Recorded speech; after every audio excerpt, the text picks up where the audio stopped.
Hello नमस्कार जय जगन्नाथ आपण स्वानितास किचन को आपण मन स्वागत। तो मुझे आज ब्रेड आमलेट करिया जाऊँगी से दुईटा अंडा नेली ताकू फटेदेली पियाज टमाटर धनिया पत्र लुण हल्दी कंचा लंका सब देदेली गोलेदेली ब्रेड को ग्लास एमती कट करदेली कट कर देगी तावारे टिके ऑयल देदेगी सेकिली तापर से जो होल काटी थी गोल गोल तारी भितर ये आमलेट को अंडा आमलेट को पेस्ट को देदेली देदेगी ता जो कभर काढ़ी थी ब्रेड टाकू तापर एमती ढांकीदेली तो माड़ीदेले से थापी हो गला तापर मु ब्रेड टाकू लौटेदेली ब्रेड टाकू लौटेदेली देखंतु केमिति ब्रेड आमलेट आपण माने कहउथिबे आमे तो एग आमलेट सुनिछु ब्रेड आमलेट कौन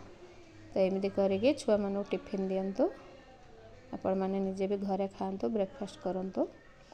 सब प्रकार पियाज ये सब रहा एमती सेक देखु केते सुंदर लुक आसी खाइबा भी बहुत भल लगे पिला माने खुशी खाइबे एमती कर टिफिन दिंतु पिला मानकु आपण मैंने भी सकाळे खातु देखु केते सुंदर है रोचे बाय बाय जय जगन्नाथ मो चैनल को टिके लाइक शेयर और सब्सक्राइब करदेवे आपण मानको रिक्वेस्ट रहा बाय बाय जय जगन्नाथ।